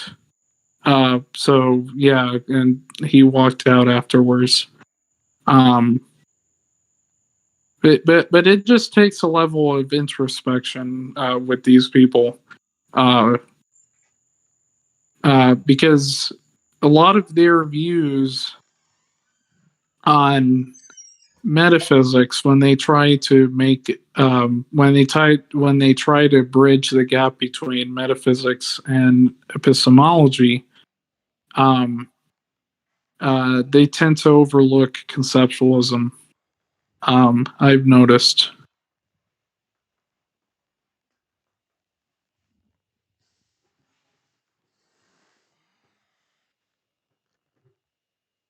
Did you change your name because of Darth's visit yesterday? No, I've been called Darth Arianis for a while now. Oh. But I mean, my name here doesn't like limit my the ability for me to like change my nickname somewhere else. So I'm Grandmaster Brian in other servers, but I'm Darth Arianis here. Possibly I might create a Darth mauling theism, right? With Darth Maul's face. Yeah, Or a Duncan theism, right? All these are great ideas for nicknames. Hey, Payne, what's up, man? How you been? Hey, what's going on, guys? Just checking in, like I said I would. Yeah. Yeah, we don't have a lot of people here tonight, but it is what it is, man. Yeah. They'll show up eventually. Yeah, that like what time? I don't know what time. It's 10:48 p.m. for me. So Yeah, me I too. mean, at what time? Like 3 in the morning? They'll leave one of those That's other pretty good, man. servers. Time zones. They'll get Yeah. bored. They'll leave one of those other servers, and then they'll be like, "Hey, look at this server," and then they'll come on this Yeah. one. But like, Darth, like, if you were to ask you, how do you know any of that, any of what you said, how would you answer that question? Because that's basically the main problem is how can you justify anything, you know, when it comes like if I said I think that the universe is natural, right? He's not gonna accept that answer. Like I have to know it somehow. I have to have knowledge of it rather than something that I just think is a certain way, you know? The laws of logic affirm themselves by their negation. So their negation entails a contradiction, and thus that means that affirming logic is self-evidently true. So they apply modally. They're universal abstractions. Why do you need God for that? But how do you know that the laws of logic can't change tomorrow? I mean, maybe they're not concrete. Um, can something both exist and not exist at the same time?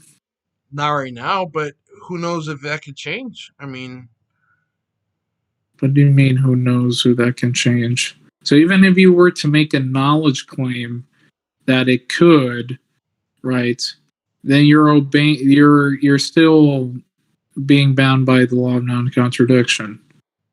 So, for you yourself saying that the laws of logic, or just take one law, the law of non-contradiction, and you said that it's possible that something could exist and not exist at the same time. So, if you're saying that it's possible that something could exist and not exist at the same time, do you also hold that it's both possible and not possible that something could and could not exist at the same time? You see, I could do this all day. Right. Well, I interestingly, could just Darth, take. I can just take your argument and apply it at a meta level, and you would still be, working within the law of non-contradiction.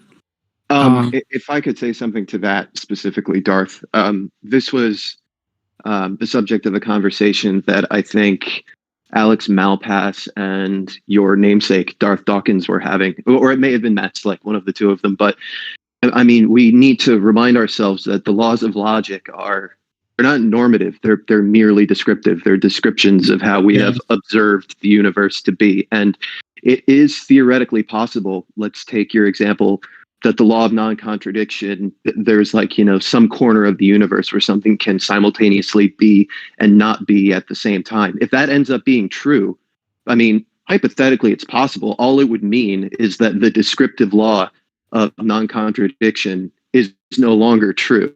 We just found an instance of where something can be and simultaneously not be at the same time. In fact, I think on a subatomic level, there's evidence that could potentially be true. We obviously don't know it certainly.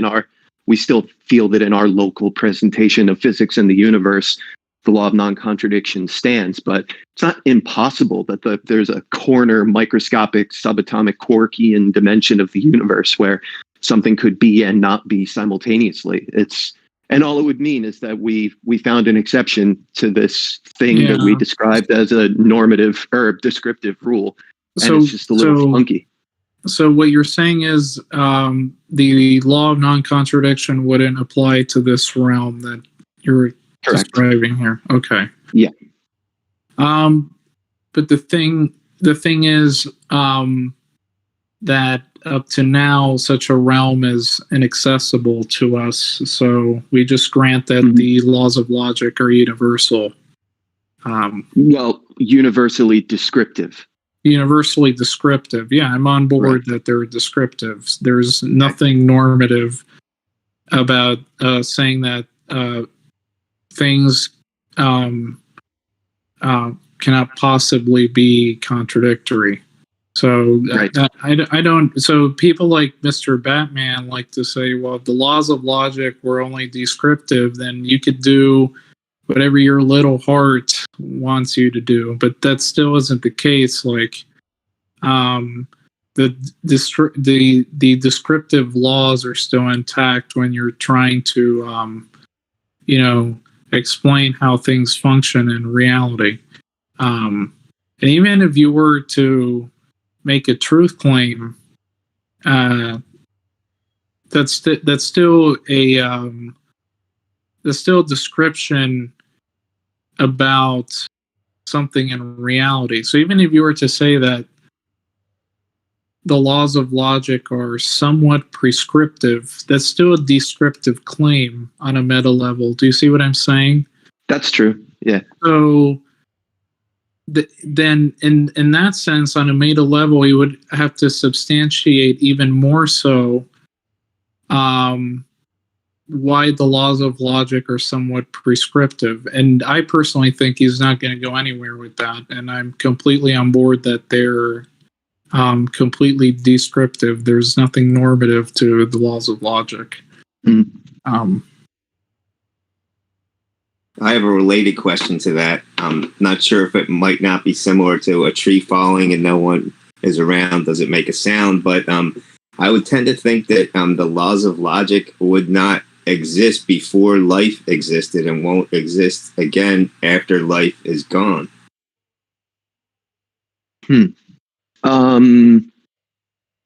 I'd probably I mean, you're right insofar that the laws themselves are just collections of words and sounds that we humans have organized in order to be able to refer to them conceptually. Like, there's not going to be some, Oh God. Exactly. There's not going to be like a piece of language hidden in the fabric of reality that says A equals A. It's just going to be just this thing that our species has conceptualized in order to like maintain accurate contact with reality or whatever. But if you were to say that without life, things wouldn't be what they are, like phrasing it in a more like transparent philosophical statement like that, I don't know if I agree or not. It probably, maybe there is a dimension of it that's so anthropomorphized to people that it would just be something entirely alien from what we normally think it is. But I don't know. That's really abstract. I'm not sure how to wrap my head around it. When it comes to the laws of logic, I think they're, especially theists, they're confusing the map for the territory.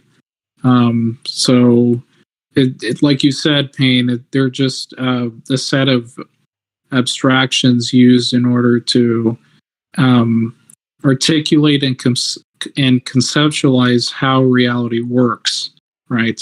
But they themselves aren't real in the sense like they aren't tangible, so you can't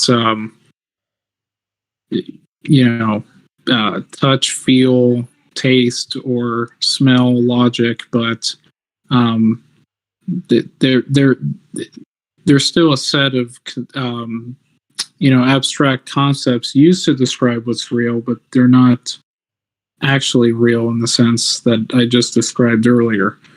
And I think this is very common, especially upon Platonists who think that it's derived from the world of forms, or it's one element of logic originates from the world of forms.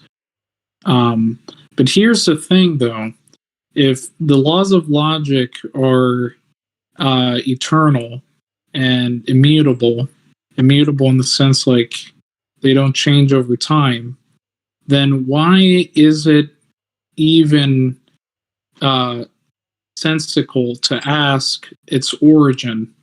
Or why would you even entertain the idea that there needs to be something to secure it? So if they apply universally, and they can't cease to exist, then the imposition isn't needed, right? Because the imposition implies that there was a time where it didn't apply universally and something came in and made it so that it applied universally.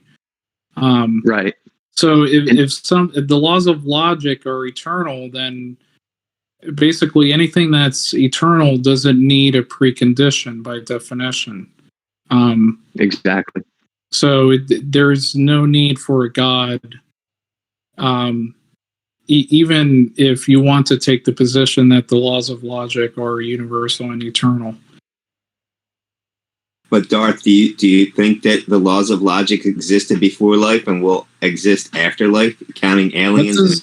What do you mean by life? So do you mean physical life, or do you mean like life in like in the aggregate sense, like everything that exists in right?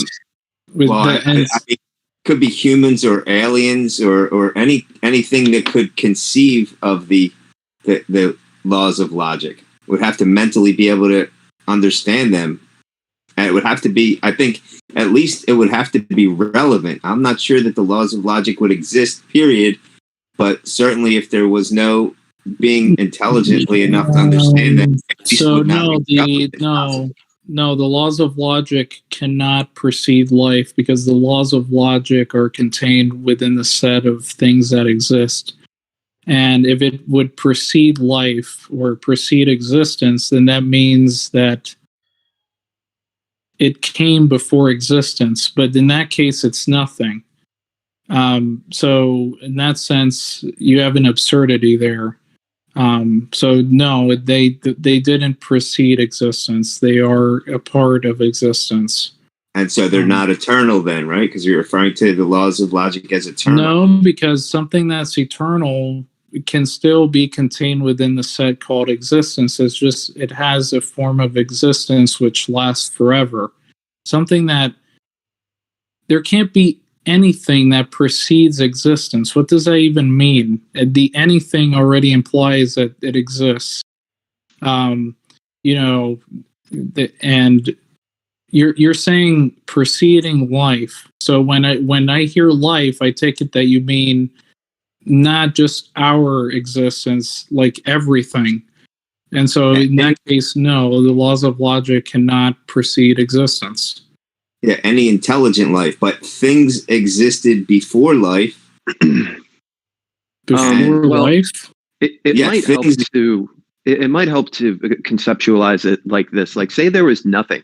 Say that the universe was like negative vacuum or something like that. Does that mean that things aren't what they are and they are not what they are not, and that they can't be both or neither at the same time? Like, just because there's life or even a lack of life, that doesn't mean all of a sudden things no longer are what they are. That's why, like, this is what people who confuse the laws of logic as normative rather than descriptive commonly misapprehend. Like, just because there is a lack of life doesn't mean that doesn't mean that things are going to stop being what they are, which is all what the laws of logic really suggest. I mean, identity, non-contradiction, excluded middle just imply things are what they are, they aren't what they aren't, and they can't be neither or both at the same time. So it seems to me, and I think Darth is agreeing with me here, that even if existence was just vacuum, you know, and there's nothing there to observe it, things would still be what they are and not what they're not in that negative vacuum there.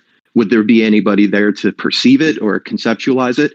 Probably not, but the characteristics are still the same. The laws of logic are merely descriptions of reality. It's just that they're the things that make up truth, so to speak.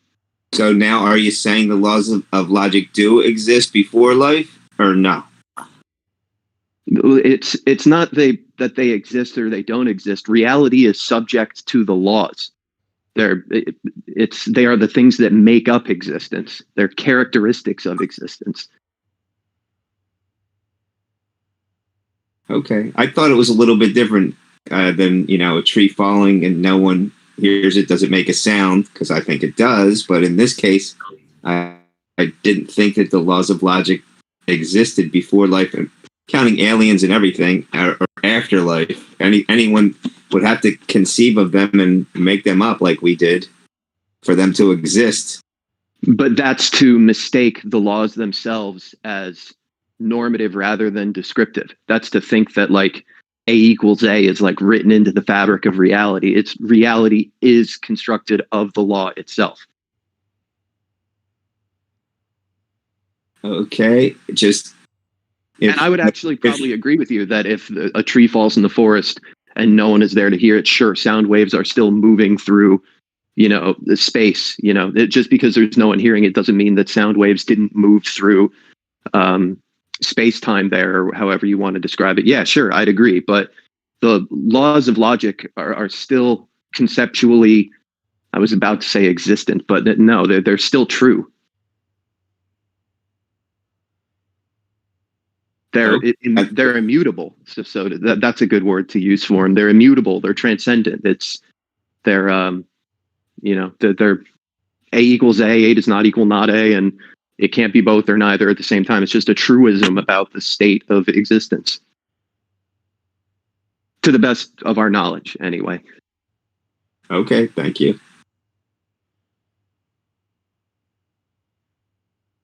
Unless anyone disagrees with me, like Darth, do you have a different view of that? Did anything in there sound odd to you? No, I'm basically on board with you on that. What I'm not, what I have in the back of my mind is the urge still to postulate that there needs to be something to secure this truism, and I don't know. It's basically an instinct, especially that presuppositionalists have. So I was talking to Frank earlier, that that the presuppositionalist position is basically that all facts necessitate a reference point, and that reference point in their worldview is God. Okay, but in their worldview, they hold that it's a fact that this reference point that they call God exists. So, going by the logic of the first claim that all facts necessitate a reference point, well, in that case, the fact of God's existence would also necessitate a reference point. So, in that case, his argument would be going ad infinitum. Because once you find out a reference point for God's existence, then that reference point, since it's a fact that exists and all facts necessitate a reference point, then that reference point would need a reference point. And it just goes on. So, of course, like, if we're being charitable here,